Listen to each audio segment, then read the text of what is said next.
What's going on, everybody? Welcome back to the Nerdy Mark channel. I am Sid the Nerdy Mark, and this is my review of AEW Dynamite and NXT for the week of February 5th, 2020.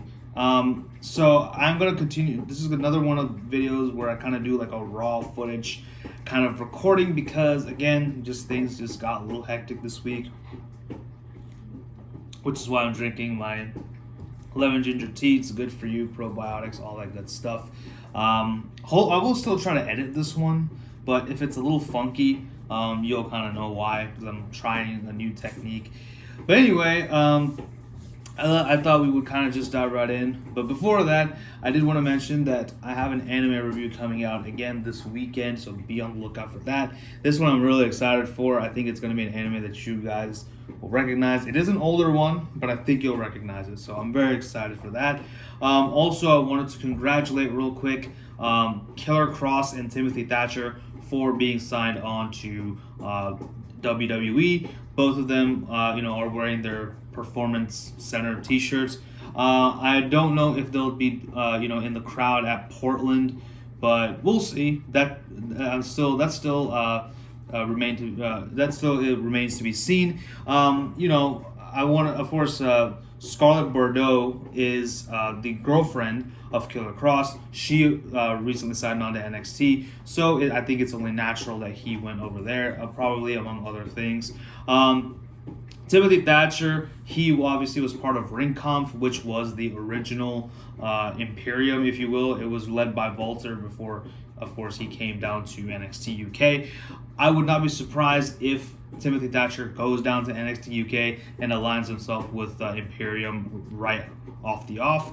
But either way, I'm excited to see these two gentlemen work in the WWE, mainly NXT. Hopefully they kind of stay there a little longer before they go up to the main roster and whatnot.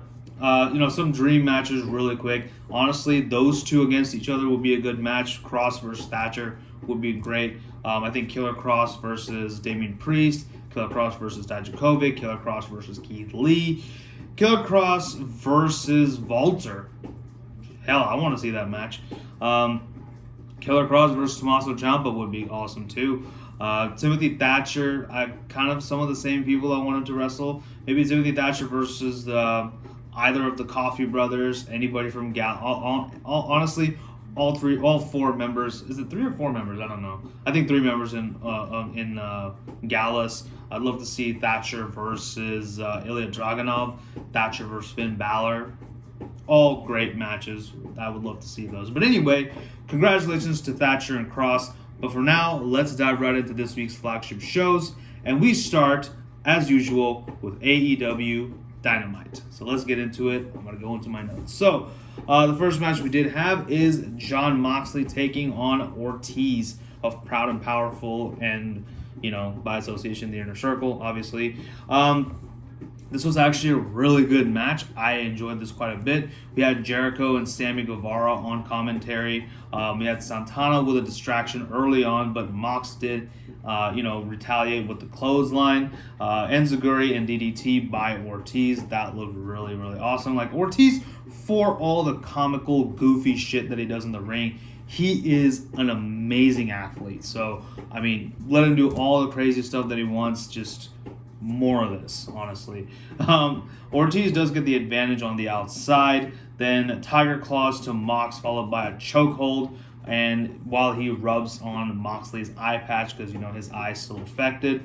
Moxley then gets Ortiz in a figure 4 leg lock. We've never seen this before, so that was pretty cool. I like that. Then Ortiz does break out by poking Mox in the eye. Obviously, that makes sense. Santana is taken out by a suicide dive, courtesy of Jon Moxley. Then Ortiz hits a tope con hilo. That looked amazing. Then paradigm shift to Ortiz to win the match after a really good counter sequence. Afterwards, Santana attacked Moxley, but Moxley did get the upper hand, hit a paradigm shift on him. And then in front of Jericho and Sammy and Hager, Moxley pulls out the Ford GT car keys and pokes Santana right in the eye. So, and he says an eye for an eye before he does it. Later on, we do learn that we are going to have Santana No, yeah, Santana versus Moxley next week. So that should be a good match. But let's move on. By the way, did I mention I'm drinking the lemon ginger tea? I'm not trying to be like, you know, if I mention it, I'm sorry, but I'm not trying to be all, hey, did I mention that I'm drinking this? Did I mention I'm drinking this as a joke? I don't know if I did that. It's been a long day. I'm sorry. Anyway, so let's move on. We do get SCU taking on the Best Friends. SCU are looking to possibly get back onto their kind of winning ways. They weren't like losing or anything, but they weren't on like a losing streak. But they did lose the titles, so they want to come back and win those titles again from Kenny Omega and Hangman Page. But this was an awesome match. SCU were coming into the ring without Christopher Daniels. If you watched Being the Elite, you saw that Christopher Daniels didn't have a Dark Order mask in his bag. So I wonder what's all that's about. I have a bit of a theory, and I'll get into it in just a sec. But we have a great counter sequence by Trent and Frankie to start it off. That looked amazing. Nice chop fest by both men. Then a good double team by the Best Friends. Frankie tags in Scorpio, and Scorpio and Chuck have a really good sequence. Then Scorpio hits a huge top rope cutter, which looked awesome as well. As always, I love his cutters; they're just amazing. Good sequence by both teams on the outside, which knocks all four men down. Orange Cassidy just comes in and just lies down with all of them because he's Orange freaking Cassidy, freshly squeezed. Anyway, so after an exchange between Chuck and Frankie, Chuck finally hits a Falcon Arrow. No one kicks out of a Falcon Arrow, except Frankie Kazarian apparently. So Frankie hits a backstabber assisted swing DDT by SCU. That looked really, really good as always. Then Soul Food half and half combo by Best Friends, and they give the people what they want, of course, with a hug. And my Charizard fell off. Man, I need to find a better place. Maybe I need to keep them. We'll give you just a second. We'll do a little readjusting here. There you go. Come on. There we go. All right. So, just so I don't, knock them off. Judas effect to Charizard over here, or Blaziken actually. Anyway, where was I? Yes. So SCU counter a strong 0 into a counter pin, I think, to win the match. I forgot what the move was, but they did counter a strong 0 to win the match. Then Dark Order comes in and attacks both SCU and Best Friends. We still don't know who the Exalted one is. Although I do have a theory, so you'll see. You'll see what I'm talking about. So, Orange Cassidy's in the ring with the Dark Order, but he gets taken out in short order. Uno gives him. Well, actually, no. Before that, Uno did offer Orange Cassidy a mask, who did turn it down, which is why they do attack Orange Cassidy. Christopher Daniels, mysterious by his absence, finally shows up, tells the Dark Order to attack him, but they just leave the ring. Interesting. So, that was weird, but good match. Regardless, really good match here, and that was great. Next up, we had Britt Baker taking on the returning Yuka Sakazaki. During the commercial break, Britt Baker cut a heel promo, making fun of everyone's teeth because did you forget she's a dentist? Did you forget? And the sarcasm in her promo is actually really good. It's very it's just kind of just blended in there. It's very subtle, which is why I like it. A lot of people said that her promo sucked. I actually liked her promo. I thought this was really good. Baker, actually at this point, the match does begin with Sakazaki and everything. Baker does go for more basic moves, continuing her slow descent into darkness, if that's what you want to call it. Head scissors by Sakazaki, and then a magical girl splash. That's the name of her splash move, I guess. Basement clothesline and cover, which, I believe basement clothesline was by Britt Baker. Yeah, it was by Baker, and Sakazaki broke out. Then a thrust kick and fisherman neckbreaker by Britt. Then Yuka escapes the lockjaw attempt and wins the match with a crucifix powerbomb. After the match, Britt Baker comes in with the ring bell and basically taps Yuka Sakazaki on the forehead with it, and she falls back. No, she hit her back in the head, but it looked really, really like it didn't look good. Really, it just looked. She kind of like did it very gently, like that. So you can kind of tell. Anyway, but Audrey. Audrey then takes the bell away, but Britt Baker puts Yuka onto the ropes and kicks her head, and that breaks one of Yuka's teeth actually, and that allows Britt Baker to get her into lockjaw, and then she breaks out of it, looks at the blood on her fingers, and just smiles psychotically, thus cementing Britt Baker's heel turn. So I'm really interested in heel Britt. I don't think she did much as a babyface, but as a heel, I think that fits perfectly because, again, remember, she's a dentist and she's a pro wrestler, and she looks like a pinup doll, pinup model, I guess. Well, I don't want to say pinup model because Adam Cole will kill me. No, she looks like a model, and she looks like a diva. Okay, she looks like a diva. I don't like saying diva, but that's what she looks like. So, yeah, I mean, I think a heel Britt Baker is perfect, and her kind of opting for more basic moves, that's a good change of pace for her. Up next, we have the Butcher, the Baker, and the Candlestick Maker. No, I'm kidding. The Elite versus the Butcher, and we have the Butcher and the Blade, and the teaming up with the Lucha Bros to take on the Elite, which is, of course, Kenny Omega, the Young Bucks, and reluctantly Adam Page, because, he's also one half of the tag team champs.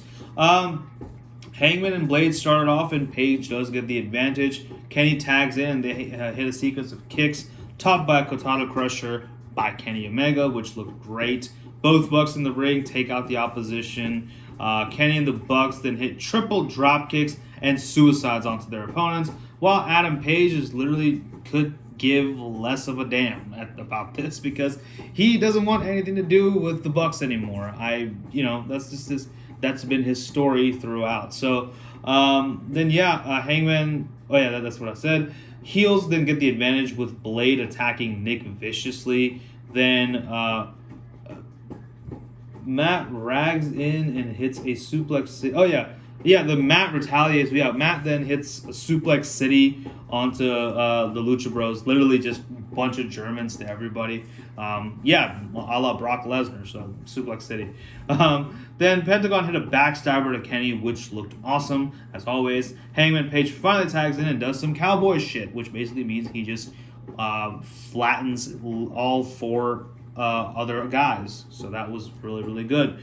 Adi had a moonsault by Page to all four opponents. That looked awesome too. All the Elite then attack Phoenix. Then all heels tag in and attack Nick Jackson. Pentagon then hit a destroyer onto Matt off of the Butcher's back. That looked really, really cool and very, very innovative. So good on Pentagon for that.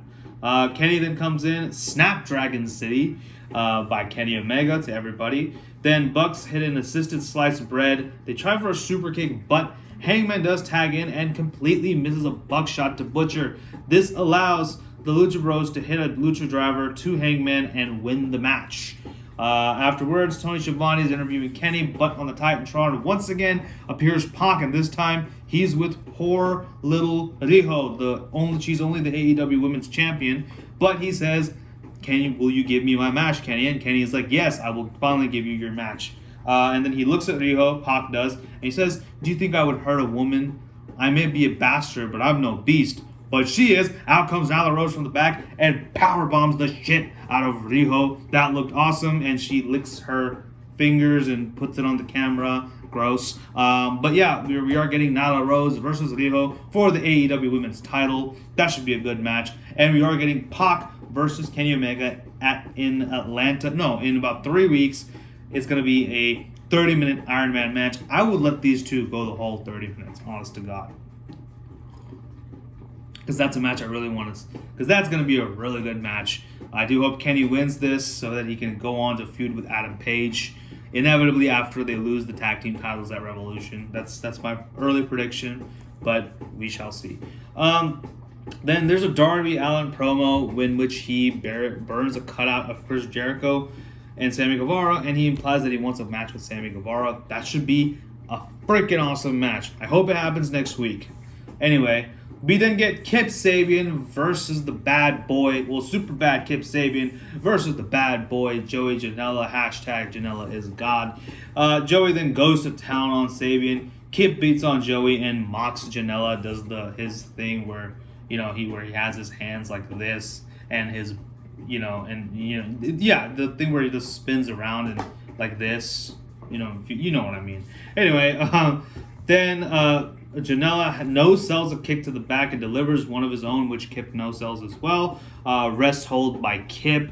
Then Janella is spilled onto the outside, and Penelope slams Joey onto the steel steps, allowing Sabian, her boyfriend, to get the advantage. I'm going to move my laptop right here so I don't have to keep looking at that. Anyway, then we have Penelope once again getting involved by poking Janella's eyes out. What is it with people in AEW and poking each other's eyes out? Well, I don't get that. So then Joey then keeps kicking out of Kip's covers, which starts to anger Mr. Sabian himself. Sabian then is caught by Joey and hits a German onto the outside. Joey does. He hits a German onto Kip Sabian on the outside. That looked really good. Then Sabian hits a backstabber and a knee strike. Then Janella catches Kip Sabian and hits a fireman's carry, but Janella accidentally knocks Penelope off. This distracts Joey, and Kip Sabian takes advantage and covers him and wins the match. This was a decent match, but I really, really wish that Joey Janela won this because I kind of sort of want him to do something else. Anyway, let's move on. Already mentioned the Inner Circle. They had cut a promo on Moxley, which is where Santana challenges Moxley to a match. So that should be good. Hopefully that's happening next week. Really excited for that one.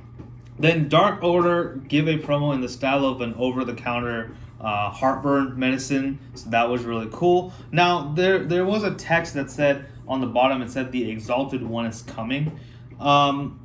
I have my quick theory on who the Exalted One is. Personally, I would love to know your theories. Leave them in the comments below. Who do you think is the Exalted One? A lot of people are saying that it could be Raven. Some people said maybe broken Matt Hardy leaves WWE and comes here and becomes the Exalted One. That would be cool.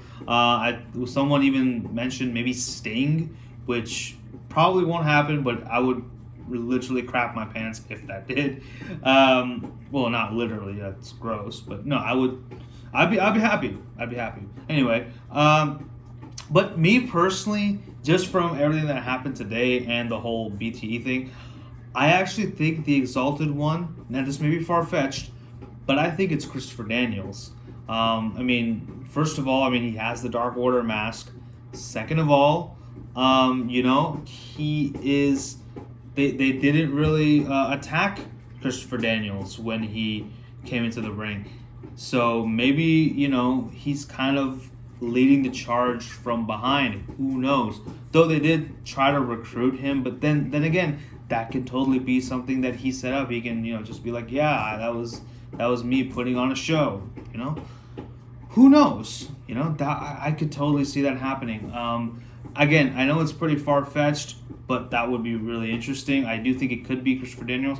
Although I would love to see maybe someone like Matt Hardy be the Exalted One. I think that would be very, very interesting. But for now, I'm just going to say it's Christopher Daniels, although it may not be, but you never know. Anyway, so we then go to our main event. Main event, it's not a match, but it's the main thing. It's MJF giving 10 lashes to Cody. This was a very painful segment to go through. Well, okay, it was painful, but it was not nearly as painful as I thought it was going to be. But it was still very, it was very nerve-wracking for me. I was like, holy shit, what the hell is this? Cody does come out, and he looks visibly nervous throughout this segment. Cody then removes his shirt and tells MJF to just do it. He kind of, just has his hands out like that. It's like, just come on, let's get onto it. But MJF says, looks at his belt. It's like a Gucci belt or whatever, or one of those designer brand belts. He's like, this is too nice of a belt for me to hit you with, so give me your belt. So Cody takes off his belt. I thought his pants were going to fall down, but luckily they didn't. Cody gives MJF his belt, and the lashing begins. So MJF does take his sweet time to hit Cody. All the heels come out to watch: the Butcher, the Baker, the Candlestick Maker, Britt Baker. Yeah, there you go. Butcher, the Baker, the Candlestick Maker. That would be interesting. Anyway, so everybody comes out to watch. Arn Anderson comes out to support Cody.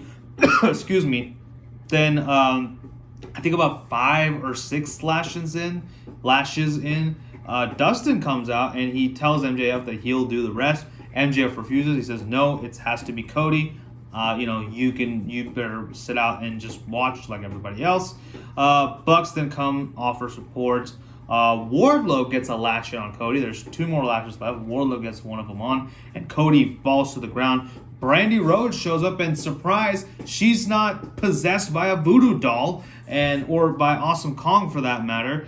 And she comes in and she says, I support you. You got 1 more left. You got this. So 1 more lash across the chest for Cody. All the good guys help him up. Cody kicks him in the balls for good measure and legs it because he thinks that Cody can't take it and the match will be thrown out if he can't take it, if he can't get up after, 10 lashes. So next up, his trial is in 2 weeks in Atlanta, Georgia, and it's going to be a steel cage match against Wardlow. That should actually be really good. But we do end AEW Dynamite with MJF legging it and hauling ass out via the crowd. So that's how the show ends. Let's move on to NXT.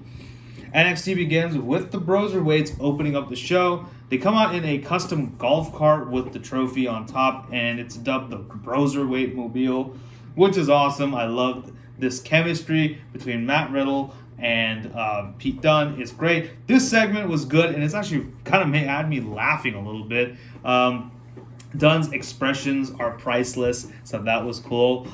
Fish and O'Reilly, they interrupt, and they say that the Broserweights are disrespecting the tag team division, and Bobby Fish says that they got bigger fish to fry, and Bobby Fish just said fish, as pointed out by Riddle. And how much fish could Bobby Fish fry if Bobby Fish could fry fish? That was great. I loved it. This whole segment was good stuff. But then we move on to our first match of the night: Angel Garza versus Isaiah Swerve Scott.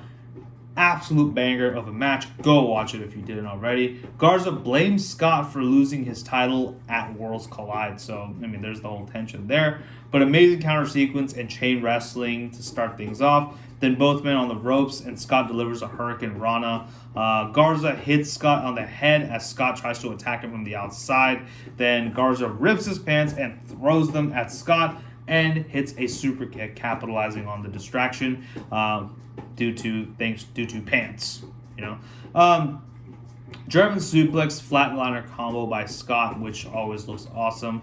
Scott then hits an enziguri from the outside, but Garza counters with another super kick. Garza hits a series of headbutts that look painful. Garza then throws his pants again at a flying Scott. A flying Scott. That sounds like a circus act. A flying Scott. Anyway, but Scott then catches it, and Scott throws them at Garza and hits a house call, but Garza does kick out of it. Garza then Scott throws. Oh no. Garza then counters Scott on the turnbuckle, and Garza finally hits the wing clipper to win the match. Then he calls out Jordan Devlin, saying that he wants a match with him. So that should be really good. He of course did show up on Raw this week. He beat up on Humberto Carrillo, his cousin, and had a match with Rey Mysterio. So that was pretty cool. They seem to be pushing Angel. I actually like Angel Garza a lot more than I like Humberto Carrillo, but the thing is, both of them are the reason I'm going to be single this Valentine's Day. So there's that. Unless any of you ladies want to take some mercy on me. Moving on, Undisputed Era are backstage, and they're attacking everyone, asking for Tommaso Ciampa. Someone backstage is getting a haircut, and Roddy just completely ruins it, just takes the clippers and like that onto his hair. Let me just fix this up a little bit. Sergeant Slaughter's in the crowd, which is pretty cool. Dominik Dijakovic takes on Killian Dain after an altercation they had at the WWE Performance Center. Dain immediately drives Dominik into the corner and goes for the ribs. Excuse me. Then Dain blocks a discus clothesline via a diving crossbody. That was pretty innovative. And this is basically like just a full Hoss Fest. I know my boy John loves him some Hoss Fests. And this was good, though. I liked it. Then chokeslam bomb by Dijakovic, which is cool, and a superplex by Killian Dain. Dijakovic misses a senton from the top, allowing Dain to hit a huge dropkick and senton. Then Dain does try to go for the Vader bombs, but Dijakovic capitalizes, gets him in the fireman's carry. Feast your eyes, 1, 2, 3.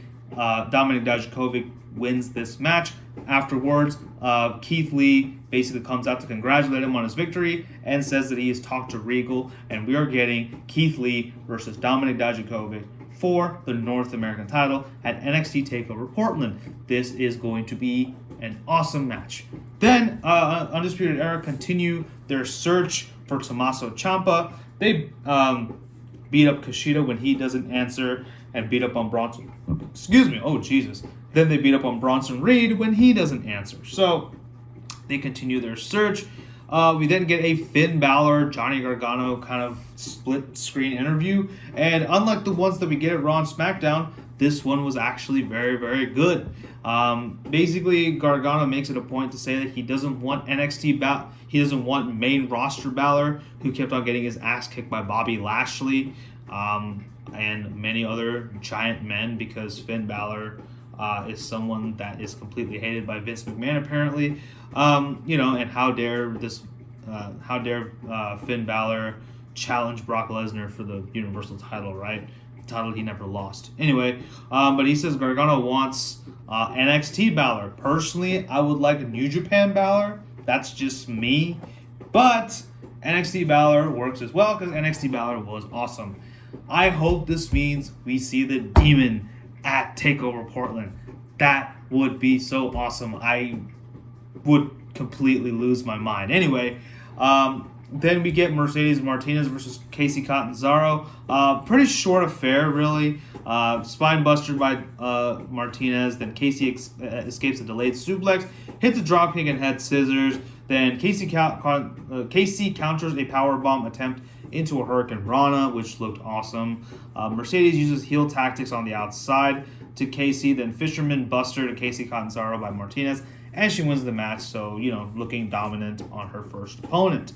Then we move on. We continue part 3 of the search for Tommaso Ciampa. Of course, Ciampa does ambush the Undisputed Era, takes him out for just a little bit. Cole and Ciampa brawl all the way into the ring. Ciampa bangs Cole's head onto the announce table where the announcers are sitting. Era finally come in and they beat up on Ciampa. Then the Broserweights come out to help Tommaso Ciampa, and William Regal comes out and makes a match between the Undisputed Era and the Broserweights and Tommaso Ciampa. So that match is going to happen. That's going to be our main event. So that's going to be really good. That was a really good match. I'll get into that in just a sec.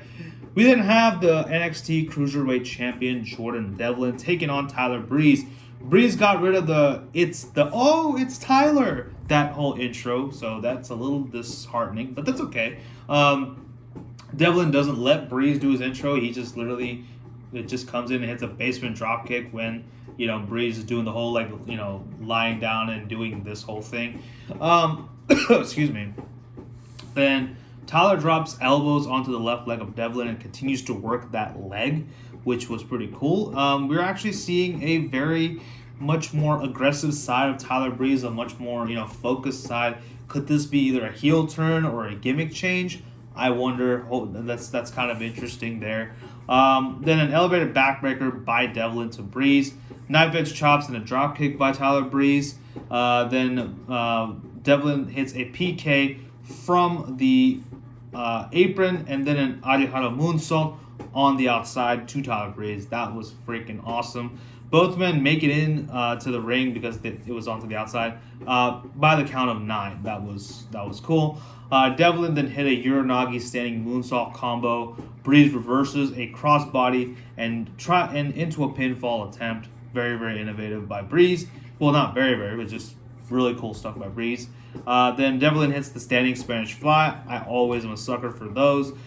Breeze then has the legs up as Devlin tries for another moonsault, allowing Breeze to get Devlin into a single leg Boston Crab, which was pretty cool. I personally haven't seen Breeze use a submission all that much. But supermodel kick by Breeze, then a springboard cutter by Devlin. Then finally, after a good sequence by Tyler Breeze, which included his own version of the V-trigger, Devlin does headbutt Tyler Breeze and hits the Devlin side suplex to win the match. Very good match. Sleeper hit of the night. But let's move on. We do get Charlotte Flair is going to be on NXT because of a challenge that Rhea Ripley made to her on Raw. Bianca Belair comes in. She says that she doesn't understand what the hell Charlotte's doing here. Rhea should be focused on her. Charlotte interrupts. She says that she respects Bianca, but she isn't Charlotte. She doesn't compare to her. Rhea then interrupts. She wants an answer from Charlotte, but Bianca tries to get in the way. Charlotte pushes her aside. Bianca does like a bunch of Fortnite dances because she's basically just can't believe she got snubbed. But Bianca kind of inserts herself back in. She says basically that she's going to win at TakeOver Portland and then go on to WrestleMania to beat Charlotte, which doesn't make sense because Charlotte still hasn't said yes or no yet. But I mean, she's gonna say yes, but in kayfabe terms, I'm saying, okay. Anyway, Charlotte says this is a discussion between champions. Why don't you go and fix your braid or whatever? Rhea takes exception to this. She said, look, I came down to your show and I didn't disrespect anybody. You don't you dare disrespect anybody here. That's pretty cool. I like that. Shows solidarity by Rhea Ripley. And this leads to Rhea and Bianca taking out Charlotte and then having a very tense stare down. I'm excited for TakeOver Portland. I'm actually looking forward to this match. So we'll see what happens. But we do get our main event. It is Tommaso Ciampa and the Broserweights taking on the Undisputed Era. I'm going to move my laptop a little bit more here. So this was really good. We had Dunn, Riddle, and Ciampa attacking the Era before the match even started. That was cool. Ciampa, it did hurt his knee when he hit a knee strike, I think, on Roderick Strong, who wasn't even in the match. It's actually Cole and Fish and O'Reilly, the three original members of the Undisputed Era. So that's poetic, I guess. Match finally begins with Ciampa and O'Reilly. Riddle and Fish, then tag in. They do some good MMA moves and some mat wrestling. That was cool stuff. Then we had Riddle kicking incoming Adam Cole right in the chest. That was awesome. I love those type of moves as well. Not just anti-air moves, anti-running moves, I guess. Anti-air strikes, right? That's pretty cool. But Riddle then Roderick Strong attacks Dunn on the outside, allowing the Era to get the advantage. Fish hits an outside senton onto Dunn. Then Riddle comes in and he's just on fire, hits an exploder suplex city. Then Riddle and O'Reilly hit an assisted backbreaker onto... Oh, did I say Riddle and O'Reilly? I meant Fish and O'Reilly hit an assisted backbreaker. I'm so sorry. O'Reilly then hits a jumping guillotine. That looked painful. That's the submission, the guillotine, onto Riddle. Riddle then kicks out, gets out of it, hits a bro trigger. That's what we're gonna call it, the bro trigger. Strong continues to be a distraction. O'Reilly and Riddle both kick each other onto the floor. Then Dunn and Cole tag in. Dunn counters a Panama Sunrise into a forearm. Another anti-air strike. That was cool. Cole responds with an Ushigoroshi. Then Ciampa finally tags in and takes it to the Era, even though his knee is hurt. Then Project Ciampa to Fish, and then Fish breaks up the cover. No, did I say Fish? No, Project Ciampa. Yeah, Project Ciampa to Fish. Then Project Ciampa to O'Reilly, and Ciampa gets the cover, but Fish breaks it up, and then Riddle spears him after that. That was cool. Ciampa then allows O'Reilly to tag in Cole because he wants his hand on Cole. They have a decent sequence, but finally Strong just can't take it anymore. He just gets in the ring and interferes and makes the Era get the DQ loss. So after that, Era attacks the faces. Strong hits an end of heartache to Ciampa, and they get a spray paint, and they spray paint an X onto Ciampa's back because, you know, X marks the spot and whatnot. Very similar to something that the NWO would do. You know, spray paint NWO on the person that they've just killed. But Cole is about to hit the last shot, but the lights go out, and on the Titantron you see 2 520 in 3 circles. The 3 circles with the 2 520 were kind of flashing every so often throughout the show, so that was interesting. I was like, okay, what is that? I thought it was for like a show, but no, it was actually part of NXT, and they all came together in a little triangle, like the triangle glasses, and the Titantron reveals that it's Velveteen Dream. Velveteen Dream is back. He's on the turnbuckle. He jumps down, takes out the Undisputed Era. Then he goes for Strong, hits the Dream Valley Driver. He rips off his pants, and he has another set of pants on. And it has a picture of Roderick Strong himself and Marina Shafir. He does the Rick Rude swinging the hips and goes for Roderick Strong. And on the back it says, "Marina, call me." That was good stuff. But NXT does end with Velveteen Dream in the ring. He is back in full health. It's great. Welcome back, Dream. I am excited to see Dream get his revenge on Roderick Strong. So, overall, I am going to say I enjoyed NXT quite a bit this week. I thought this was a little bit better than AEW. Now, I did like AEW. Definitely was a very solid show once again. You know, I don't really think there's much wrong with All Elite Wrestling, again, except for maybe the women's division, which I feel is improving. It's definitely getting better, but, you know, they still have some ways to go. But overall, I thought both shows were good. I just thought NXT was a little bit better, and my God, I'm looking at the time. It's close. It's almost 30. It's over 35 minutes. This video is. Holy shit! I have to edit this anyway. But with that being said, as far as matches of the night, I will say on AEW, definitely SCU versus Best Friends. That was a great match. Then Jon Moxley versus Ortiz. That was really good, and yeah, I would say those two were my favorite matches of the night, unless I had more. I think I wrote down. Then the Elite versus Blade and the Butcher and the Lucha Bros. Those were some good matches. Of course, Cody getting the 10 lashes, that was kind of a highlight because that was very painful. As far as NXT is concerned, Angel Garza versus Isaiah Swerve Scott. That was a fantastic match. The Finn Balor Johnny Gargano interview was really good. Very, very excited for this match, man. That's going to be so awesome. I can't wait. And then, of course, Jordan Devlin versus Tyler Breeze was the sleeper hit of the night. And obviously the main event, Broserweights and Ciampa versus the Undisputed Era. So those were my matches of the night. Let me know, what did you guys think of NXT and AEW this week?